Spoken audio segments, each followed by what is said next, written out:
Hello students, आपके अपने YouTube channel पर आपका स्वागत है। तो मेरे 10th क्लास वाले स्टूडेंट्स सब जानते हैं कि आप लोगों के लिए 10th क्लास के मैथ्स का जो रिवीजन करना स्टार्ट किया है अपनों ने, उस सीरीज में पहले अपनों ने बहुपद किया था। पिछली क्लास में आप लोगों ने प्रतिस्थापन विधि को क्लियर किया है और आज अपने विलोपन विधि पे वर्क करेंगे बेटा। और विलोपन विधि को बड़े ढंग से सीखना है बेटा। पहले भी मैं कह चुका हूं और आज फिर उसी बात का दोहरान करूंगा कि बेटा कॉन्सेप्ट क्लियर करने पे जाना। यदि आपका कॉन्सेप्ट क्लियर है तो आप पेपर में मार नहीं खाओगे और फाइनल एग्जाम में जिस बच्चे का कंसेप्ट क्लियर है वो ही स्कोर बनाने वाला है। रट्टाफिकेशन बेटा आपका स्कोर बनाने वाली नहीं है, क्योंकि डिजिट चेंज करना नॉर्मल सी कहानी है मैथ के लिए। ओके बेटा, तो मैथ के एग्जाम में डिटो कॉपी क्वेश्चन आएंगे, मैं नहीं कह सकता। डिजिट चेंज होगी, हो सकता है। तो आप लोग क्यों ना कंसेप्ट क्लियर करो।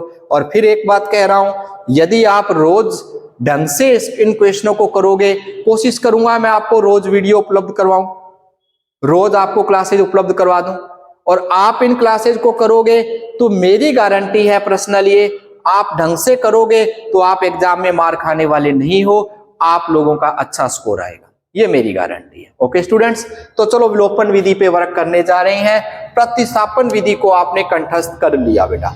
विलोपन विधि का अपने पास पहला क्वेश्चन क्या है बेटा? क्वेश्चन दिया है 3x प्लस 2y बराबर 11 दिया है बेटा। फिर क्या है 2x प्लस 3y बराबर कितना दिया? 4 दिया। ये पहली समीकरण है बेटा। क्या है? 3x प्लस 2y बराबर कितना है बेटा? 11, और इसे कहा समीकरण नंबर 1। और उसके बाद क्या दिया? 2x प्लस 3y और बराबर कितना दिया? 4। विलोपन विधि का फर्स्ट स्टेप याद रखना बेटा। इसमें दो वेरिएबल है ना अपने पास, दो चर है बेटा। कौन कौन है? x और y। इसमें आपने देखना है कि क्या x का कोफिशिएंट यानी कि गुणांक बराबर है क्या बेटा? इसमें नहीं है। इसमें x का गुणांक कितना है बेटा? 3 है। इसमें x का गुणांक कितना है बेटा? 2 है ना बेटा। y का गुणांक बराबर है, वो भी बराबर नहीं है। ये कितना है? 2 और ये कितना है? 3। आप लोगों ने x या y में से किसी भी एक का दोनों समीकरण में गुणांक बराबर करना है। रिपीट कर रहा हूं, x या y दोनों में से किसी एक का दोनों समीकरण में गुणांक क्या करना है बेटा? बराबर करना है। किसी एक का करना है, दोनों करने जरूरी नहीं है। तो कैसे करेंगे बेटा? देखो, अब आप लोग क्या करोगे, इस 2 का तो इस 3 से गुणा कर दो, इस 3 का इस किससे गुणा कर दो? 2 से। कहने का मतलब समीकरण 1 को बेटा 2 से गुणा करोगे, समीकरण 2 को किससे गुणा करोगे? 3 से। क्या लिखोगे बेटा? यहां पे आप लिखोगे समीकरण 1 को 2 से व समीकरण 2 को 3 से गुणा करने पर। किससे गुणा किया बेटा? 3 से गुणा करने पर। ओके बेटा, अब करो 2 से गुणा। जब 2 से गुणा किया, 3 को 2 से गुणा करते हैं 6, पूरी समीकरण का गुणा होगा बेटा। ध्यान देना, अब 2 को 2 से गुणा किया, कितना बना बेटा? 4, और कितना बना? 22। यही आएगा बेटा। 3 को किया, 3 को 2 से किया, कितना आएगा? 6, और 3 को 3 से किया, कितना हुआ? 9, और 3 को 4 से किया, कितना आया? 12। अब बेटा आगे की बात सुनना। किसके गुणांक बराबर किए बेटा? अपनों ने x के गुणांक बराबर किए ना। यहां पे x का गुणांक कितना है बेटा? बोलो, 6 है। यहां भी x का गुणांक कितना है? 6 है। अब दोनों किसके हैं? सेम चिन्ह है। जब तो एक जैसा चिन्ह हो दोनों का, तो चिन्ह बदल दिया करो बेटा। चिन्ह बदलोगे नीचे वाले के अकॉर्डिंग। प्लस का था माइनस, अब सभी के बदलोगे। प्लस का तो माइनस, प्लस का तो माइनस। आप इसे यूं भी कह सकते हो, समीकरण 2 में से समीकरण 1 को घटा दिया। किससे गुणा करके? 3 से गुणा करके। क्या लिख सकते हो इसको? ये भी लिख सकते हो बेटा, समीकरण 1 को 2 से गुणा करने पर व समीकरण 2 को 3 से गुणा करके 1 में से घटाने पर। ठीक है बेटा, या आप ये कर सकते हो, यदि इनके चिन्ह एक जैसे हैं तो चिन्ह बदलना है बेटा, प्लस का तो माइनस का, प्लस का तो माइनस का, प्लस का तो माइनस का। अब ये आपस में कट जाएंगे बेटा, 6 में से 6 गया 0 रहता है। यहां क्या आएगा, ये माइनस का और ये प्लस का, ये पुराने चिन्ह को भूल जाना है बेटा, ये प्लस, ये माइनस का और ये प्लस का, प्लस माइनस अपने पास क्या आएगा बेटा, 9 में से 4 गया कितना रहेगा 5, किसका माइनस का बेटा। 22 में से 12 गया कितना रहेगा 10 बेटा, किसका प्लस का। y का मान निकालो बेटा, 10 में किसका भाग दोगे -5 का, कितना आएगा बेटा माइनस का 2 आएगा बेटा। तो y का मान कितना आ गया बच्चों आपके पास माइनस का 2 आ गया। y का मान कितना आया -2। इसे कहां रखेंगे बेटा, इसे आप समीकरण नंबर 1 में रखोगे। आप कहोगे समीकरण 1 में, समीकरण 1 में y बराबर -2 रखने पर, -2 रखने पर रखो बेटा। क्या है समीकरण 1, ये वाली समीकरण 1 है बेटा। क्या आएगा 3x बिल्कुल आएगा, प्लस 2y का मान कितना है बेटा -2 बराबर में कितना है बेटा 11।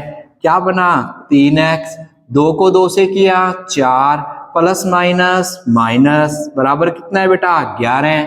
4 की साइड बदल दो बेटा, क्या बनेगा 11 प्लस 4 कितना हो जाएगा बेटा 15। x का मान निकाल दीजिए बेटा, कितना आएगा 15/3, कितना आएगा बेटा 5। x का मान कितना आया 5 आया बेटा। y का मान कितना आया बेटा -2। तो आपका हल क्या रहेगा बेटा, x बराबर 5 और y बराबर -2। ये बेटा आपका इसका हल था। इस तरीके से बच्चों आपने विलोपन विधि करनी थी। क्या मेथड था, देखो दोबारा बता रहा हूं। 2 समीकरण दी जाएगी, दोनों में आपने देखना है कि x या y का गुणांक बराबर होना चाहिए। जब x और y का गुणांक बराबर नहीं था, यहाँ पे x का 3, यहाँ पे 2, यहाँ पे 2 और यहाँ पे 3, x और y के गुणांक बराबर नहीं थे, तो मैंने क्या किया, इस 2 से तो समीकरण 1 को गुना कर दिया और इस 3 से समीकरण 2 को गुना कर दिया बेटा। अब मैंने देखा जो मैंने बराबर किया है, किसको बराबर किया था x के गुणांक को। अब देखा कि उसके चिन्ह भी सेम है, तो मेरे को कैंसिल करना था, चिन्ह अलग अलग होने चाहिए, तो मैंने चिन्ह बदल दिए। प्लस का था माइनस, प्लस का था माइनस, प्लस का था माइनस। जब कभी गुना करोगे तो भी पूरी समीकरण को करोगे, जब चिन्ह बदलोगे तो भी पूरी समीकरण के बदलोगे। ये कट जाएगा, 9 में से 4 गया कितना रहा 5, किसका रह गया बेटा माइनस का। 22 में से 12 अपने माइनस किया कितना रहा 10, बड़ा कौन है प्लस का बेटा।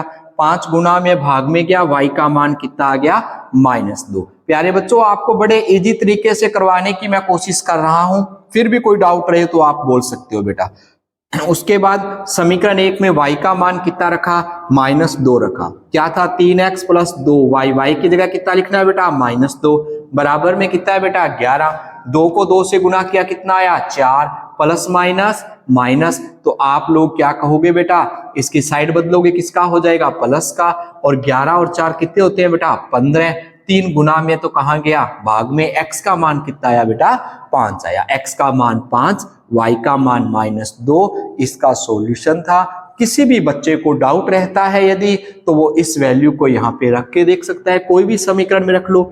ये था बेटा 2, x की जगह पे कितना रखना है 5, ये था बेटा 3, y की जगह पे कितना लिखना है -2 बराबर कितना है बेटा 4, कितना आएगा 10, कितना आएगा बेटा 6, कितना आएगा बेटा -6। इसको माइनस करोगे कितना आएगा 4। क्या बराबर आ रहा है, क्या बिल्कुल आ रहा है। इसको सेटिस्फाई कर रहा है तो आपका सॉल्यूशन ये सही है, अदरवाइज इसमें कोई आपकी मिस्टेक है। इस तरीके से बच्चों आपने विलोपन विधि को हल करना है। ओके स्टूडेंट्स, बड़े ध्यान से करना है। पिछली क्लास में प्रतिस्थापन विधि कर ली अपनों ने, आज अपनों ने कौन सा मेथड कर लिया, विलोपन विधि को सॉल्व कर लिया। Okay students.